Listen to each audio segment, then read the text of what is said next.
अस्सलाम वालेकुम। Forces institute Bahawalpur में आपको वेलकम करते हैं बेटा। 1973 का जो कॉन्स्टिट्यूशन है उसमें जो अमेंडमेंट्स की गई थी उन अमेंडमेंट्स को हम डिस्कस कर रहे थे। इससे पहले मैं आपको 15 अमेंडमेंट्स जो है वो पढ़ा चुका हूँ और साथ में उनकी डेट्स भी बता चुका हूँ कि कौन सी अमेंडमेंट कब हुई। तो बाकी जो रहती हैं 27 में अलहदा से पढ़ाऊँगा। 26 तक हमने डिस्कस करना है आज वाले टॉपिक में। ठीक है बेटा, तो ये सारी चीज़ें मैं आप लोगों को पढ़ा चुका हूँ। 1973 में कितने शेड्यूल थे, कितने आर्टिकल्स थे, कितने पार्ट्स थे, ये सारी चीज़ें मैं पढ़ा चुका हूँ। 15 तक हमने डिस्कस कर लिया था बच्चों। अब जो है हमने 16वीं अमेंडमेंट को डिस्कस करना है। तो 16वीं अमेंडमेंट बेटा कब होती है? अगस्त 1999 में 16वीं अमेंडमेंट होती है। इसमें क्या किया गया, जो कोटा सिस्टम है उसको मुतारिफ करवाया गया कि फीमेल का इतना कोटा होगा, बलूचिस्तान का पंजाब की सीटों में इतना होगा, बलूचिस्तान के अंदर पंजाब की सीटों का इतना होगा। ये मुख्तलिफ जो है कोटा सिस्टम ये कब मुतारिफ करवाया गया? 1999 के अंदर 16वीं अमेंडमेंट के थ्रू। उसके बाद बेटा 17वीं अमेंडमेंट होती है जी दिसंबर 2003 के अंदर।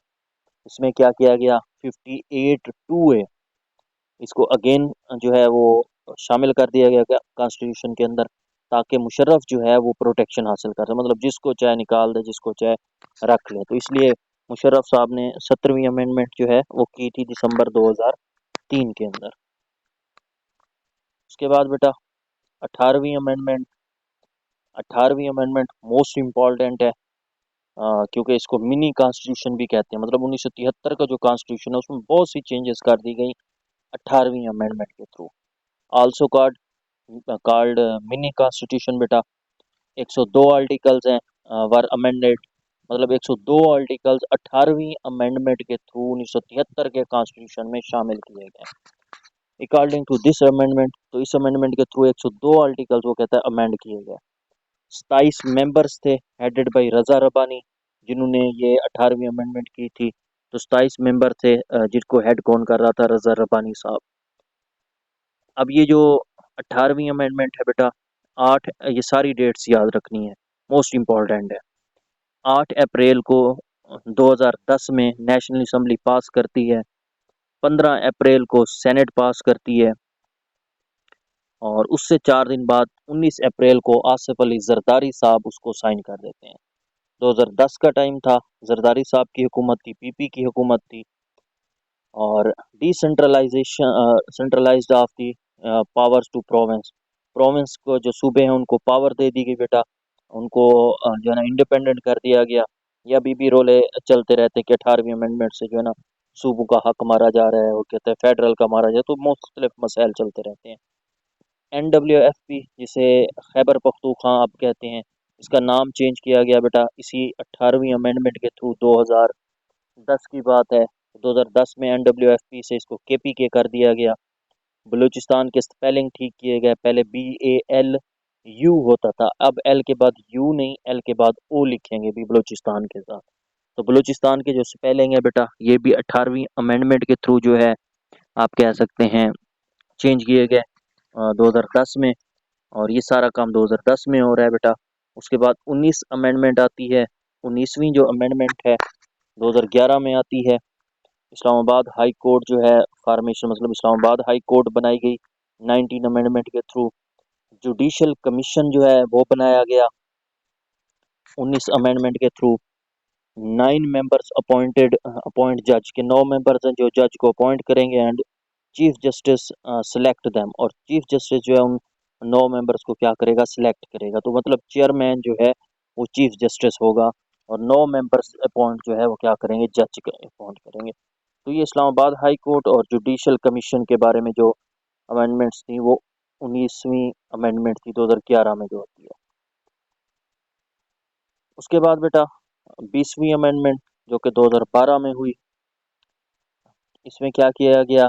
केयर टेकर जो गवर्नमेंट आती है उसके बारे में डिटेल बयान की गई कि वैसे 60 दिन में जो केयर टेकर गवर्नमेंट आएगी इलेक्शन करवा देगी। अगर इमरजेंसी की सूरत में असम्बली टूटती है तो फिर 90 दिन में इलेक्शन करवाने होते हैं। ठीक है, अगर असम्बली नहीं टूटती तो 60 दिन में इलेक्शन करवाने हैं। अगर इमरजेंसी में असम्बली ख़त्म हो जाती है तो फिर 90 दिन में इलेक्शन जो है ना करवाना केयर टेकर गवर्नमेंट का काम है। और ये किस में बात की गई बेटा? 20वीं अमेंडमेंट के अंदर। मोहसिन नकवी सीएम उस टाइम था जब ये मैंने बेसिकली नोट्स बनाए थे। इसको हम बाद में भी अभी भी देखेंगे। खैर, उसके बाद बेटा 21 अमेंडमेंट मोस्ट इम्पॉर्टेंट। 7 जनवरी 2015 में 21 अमेंडमेंट आती है। इसमें मिलिट्री कोर्ट्स जो हैं बेटा उनको बनाया गया 2 साल के लिए। 2015 से 2017 तक फौजी जो अदालतें हैं वो कायम की गई। किस अमेंडमेंट के थ्रू? 21वीं अमेंडमेंट के थ्रू। 22 अमेंडमेंट बेटा अबाउट इलेक्शन कमीशन। तो 22वीं अमेंडमेंट इलेक्शन कमीशन से रिलेटेड है।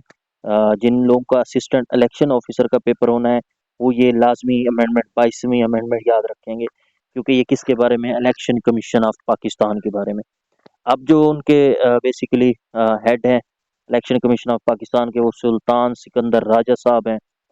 और इसमें क्या किया गया बच्चों? 5 मेंबर्स होंगे इलेक्शन कमीशन के अंदर।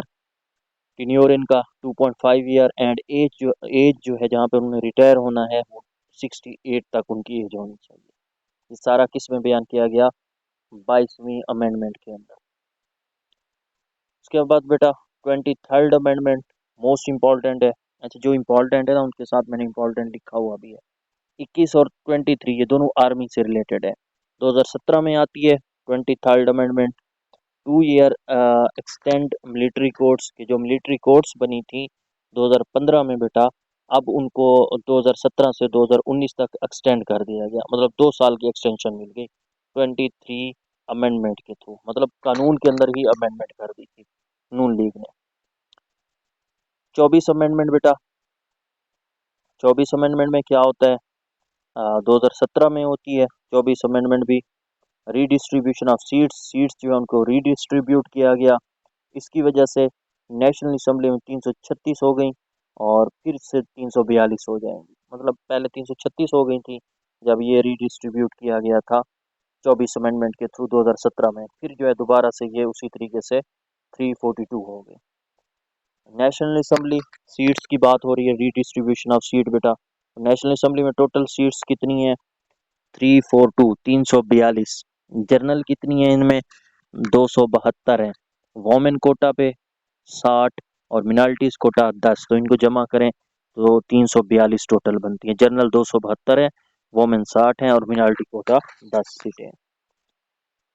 उसके बाद बेटा जनरल सीट की बात करें, जो मैंने ऊपर बताई है ना कितनी जनरल सीटें हमारे पास है 272।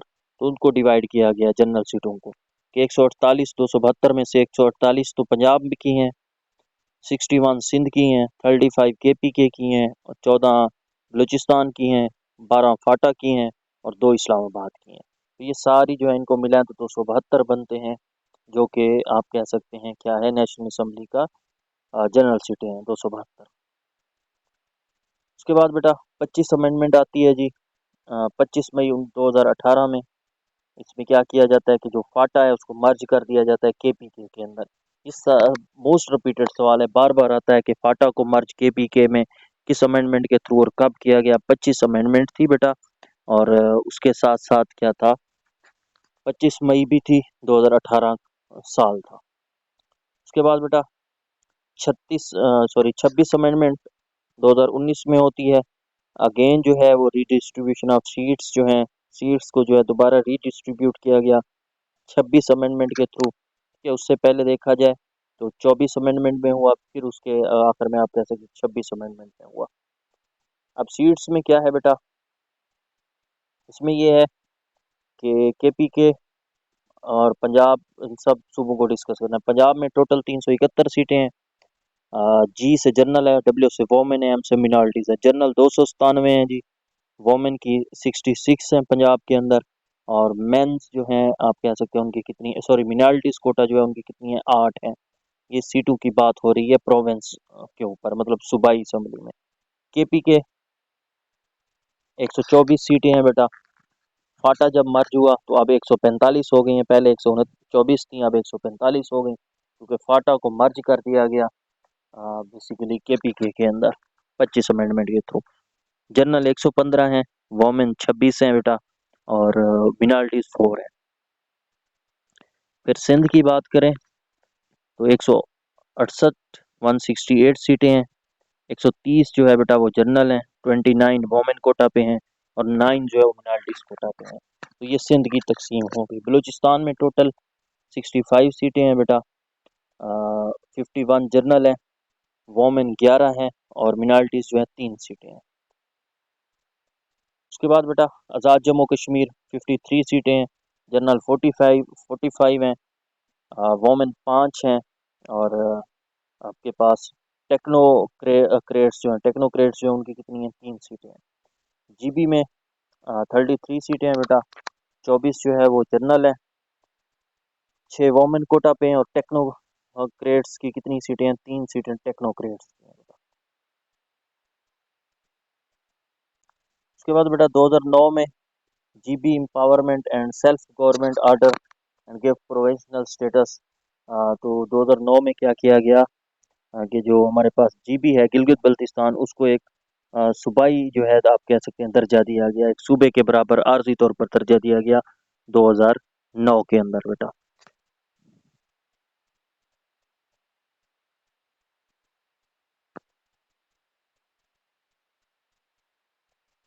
चलें अब थोड़ा सा रहता है उसको डिस्कस कर लेते हैं बेटा।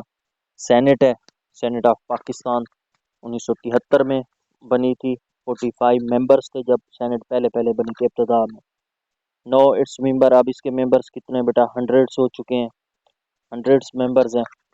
ईच प्रोविंस, अब इस 100 की तरतीब क्या है, 23 हर सूबे में से होंगे। ठीक है, तो 23 जो है ये हर सूबे में से आप कहते हैं क्या होते हैं, मेंबर्स होते हैं इसके।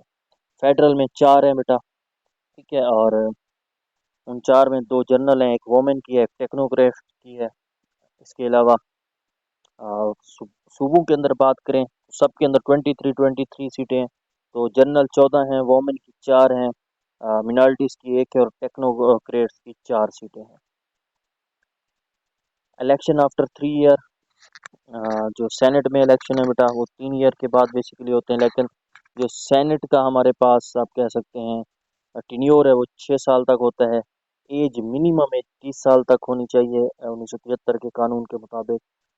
पार्टा की 4 सीटें 2021 में ख़त्म हुई और 4 सीटें 2024 में दोबारा ऐड हो।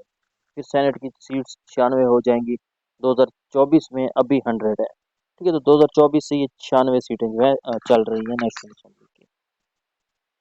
तो ये था बच्चों आज का हमारा लेक्चर।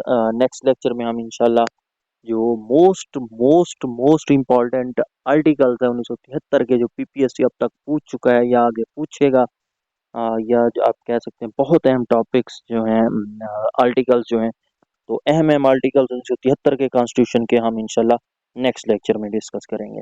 थैंक यू एंड अल्लाह हाफिज़ बच्चों।